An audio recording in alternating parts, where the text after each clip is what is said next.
Good morning बच्चों। तो चलिए क्लास 8 का हिंदी लिटरेचर पढ़ाने जा रही हूँ। तो उसके पहले हम आप लोगों को बता दें कि चैप्टर 4 तक सारे क्वेश्चन आंसर पीडीएफ के द्वारा भेजा गया है। जो आप लोग को पूरा वहाँ तक चैप्टर 4 तक कंप्लीट करना है, क्वेश्चन आंसर लिख के कॉपी को कंप्लीट करना है, क्योंकि वो कॉपी आप लोग का चेक होने वाला है। तो आप लोग कृपया करके सारा क्वेश्चन आंसर पीडीएफ के द्वारा उसमें लिखना है, और जितने सारे ऑब्जेक्टिव हैं वो बुक में करना है, और जो आशाएं हैं वो कॉपी में ही करना है, और कॉपी कंप्लीट करके आप लोग को रखना है। तो चैप्टर 5 अभी हम पढ़ा रहे हैं, जो कि रीढ़ की हड्डी। इसके लेखक थे जगदीश चंद्र माथुर। तो जो कि ये बहुत लॉन्ग चैप्टर था, तो इसको हम बहुत आधा पढ़ाए हैं अभी। तो चलिए उसके बाद से हम पढ़ा रहे हैं। तो सुनिए। बाबू राम स्वरूप चाय की ट्रे लेकर आते हैं। तो गोपाल प्रसाद, मुझे तो चाय में दूध और चीनी दोनों ही ज़्यादा देना। तो गोपाल प्रसाद कौन, जो आए थे उनके यहाँ। शंकर बोला, सुना है सरकार अब ज़्यादा चीनी लेने वालों पर टैक्स लगेगी। तो शंकर बोलने लगा कि अगर ज़्यादा चीनी लेंगे तो आप लोगों को ऊपर क्या लगेगी, टैक्स लगेगी। गोपाल प्रसाद चाय पीते हुए, सरकार को टैक्स लगाना हो तो खूबसूरती पर लगाए, और यह टैक्स हर औरत अपनी खूबसूरत के स्टैंड से भरे, फिर देखिए सरकार की कैसी आमदनी बढ़ती है। सब हंसते हैं। अब ऐसा बात बोलने लगा तो सब कोई क्या हो गया, हंसने लगा। अब गोपाल प्रसाद क्या बोलते हैं, हाँ एक बात बताइए, जो पढ़ाई लिखाई के बारे में मेरे कानों में भनक पड़ी है वह तो गलत है ना। साफ बात है साहब, हमें ज़्यादा पढ़ी लिखी लड़की नहीं चाहिए। मेम साहब तो रखनी नहीं है, कौन भुगतेगा उसके नखरों को, कोई नौकरी तो करानी नहीं। तो बोलने लगे गोपाल प्रसाद कि हमको ऐसी लड़की नहीं चाहिए जो खूब पढ़ी लिखी हो और मेम साहब की तरह रखनी हो। कौन उसका मतलब जो नखरा करेगी तो उसको नखरा को कौन भुगतेगा, और उसको हमको कोई नौकरी भी नहीं कराना है।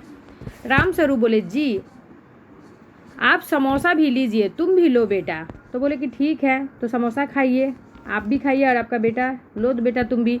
गोपाल प्रसाद, अगर औरतें भी पढ़ने लगे तो चल चुकी गृहस्थी। जनाब मोर के पंख होते मोरनी के नहीं, शेर के बाल होते शेरनी के नहीं। तो यहाँ गोपाल प्रसाद बोला, अगर औरत भी पढ़ने लगा तो घर गृहस्थी कौन संभालेगा, कैसे चलेगी। तो मोर के जो पंख होते हैं तो किसके पंख नहीं होते, मोरनी के नहीं होते हैं। शेर के बाल होते हैं तो शेरनी के नहीं। राम स्वरूप बोले, जी हाँ, मर्द के दाढ़ी होती है औरत के नहीं। सब हंसने लगे। शंकर हंसता है, गोपाल प्रसाद गंभीर हो जाता है। उमा पान लेकर आती है, लाओ बेटी पान मुझे दे दो। उमा के चेहरे पर चश्मा देकर बाप बेटे चौंक उठते हैं। अब जब उमा आई पान लेके तो क्या पहनी हुई थी, चश्मा पहनी हुई थी। सभी चौंक उठे। गोपाल प्रसाद बोलने लगा कि चश्मा, और शंकर दोनों को ही बोलने लगा। राम स्वरूप बोले, जी जी, वह तो पिछले महीने इसकी आंखें दुखनी आ गई थी, तो कुछ दिन के लिए चश्मा लगाना पड़ गया। मतलब कुछ दिन से आंख उसका दुख रहा था, तो इसलिए थोड़ा सा चश्मा लगाना पड़ गया।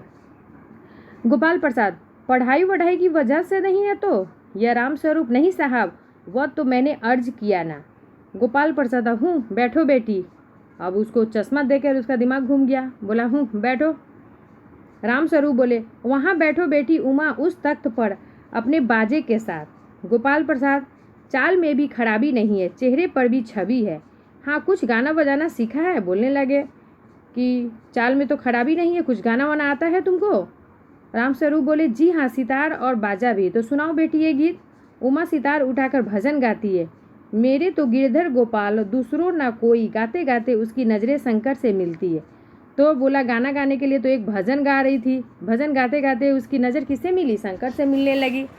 अब राम स्वरूप, क्यों क्या हुआ, गाने को पूरा करो उमा। गोपाल प्रसाद, नहीं नहीं साहब, काफ़ी है, लड़की आपकी अच्छा गाती है। उमा सितार रखकर अंदर जाने को उठती है।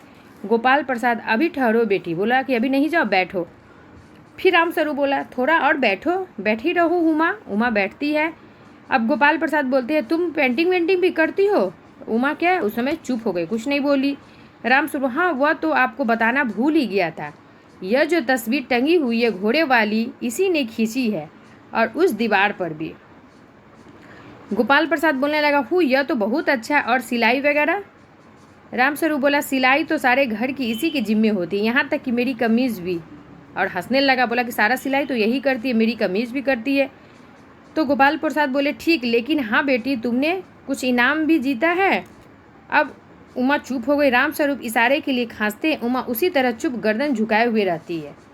रामस्वरूप जवाब दो उमा। गोपाल प्रसाद हाँ हंसने लगे। जरा शर्माती है, इनाम तो इसने।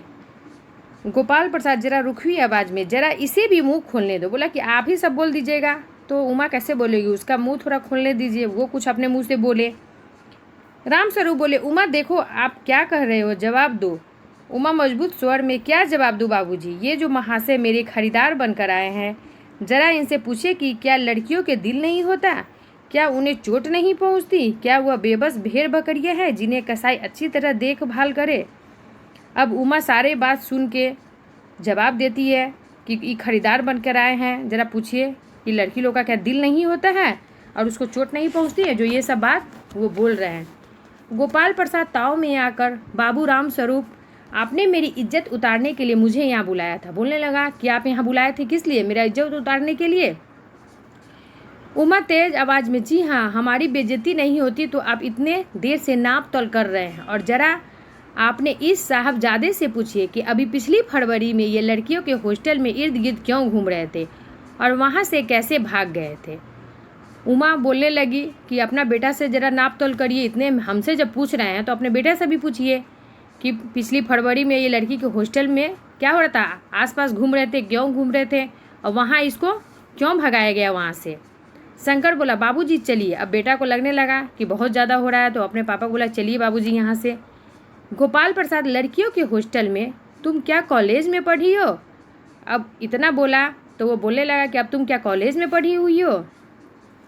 रामस्वरूप, उमा, जी हाँ कॉलेज में पढ़ी हूँ, मैंने बीए पास किया है, कोई पाप नहीं किया है, कोई चोरी नहीं की है और ना आपके पुत्र की तरह ताक झाँक कर कायरत दिखाई है। मुझे अपनी इज्जत, अपने मान का ख्याल तो है, लेकिन इनसे पूछिए कि ये किस तरह के नौकरानी के पैर पकड़कर अपना मुंह छिपाकर भागे थे। अब वहाँ पर भेद खुलता है। उमा बोलने लगी तो बोला कि, तो उमा से पूछने लगा कि, तो बोली कि हाँ हम कॉलेज में पढ़े हैं, बीए पास किए हैं। तो बोली कोई पाप नहीं किए, ना ही कोई चोरी किए हैं, आपके पुत्र की तरह नहीं कि इधर उधर ताक झाँक कर रहे थे, और मुझे अपनी इज्जत और अपने मान का ख्याल भी है, लेकिन इनसे पूछिए कि ये नौकरानी के पैर पकड़कर अपना मुंह छिपाकर क्यों भागे थे। रामस्वरूप, उमा। गोपाल प्रसाद खड़े होकर गुस्से में, बस हो चुका बाबू रामस्वरूप, आपने मेरे साथ दगा दिया। आपकी लड़की बीए पास है और आपने मुझसे कहा था कि सिर्फ मैट्रिक तक पढ़ी है।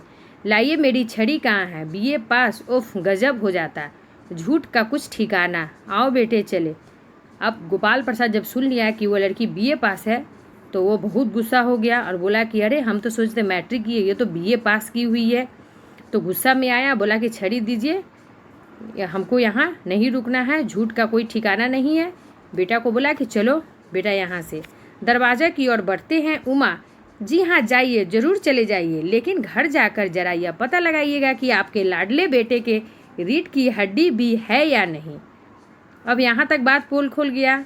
बोला कि जाइए घर जाइए और देखिएगा अपना बेटा का कि आपके बेटे की जो रीढ़ की हड्डी है वह है भी या नहीं है, यानी बैकबोन है।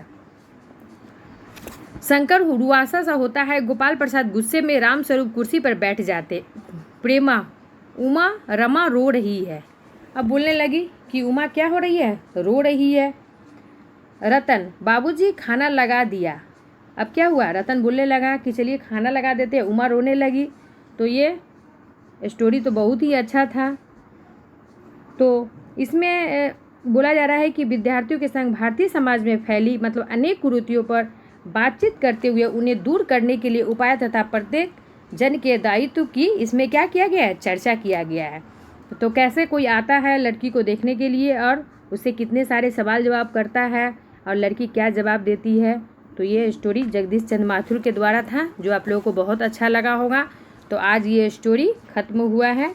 तो जिसका शब्दार्थ है जो आप लोग जब तक कॉपी में लिखिएगा, फिर क्वेश्चन आंसर PDF के द्वारा भेजा जाएगा, तब लिखिएगा। तो चलिए धन्यवाद।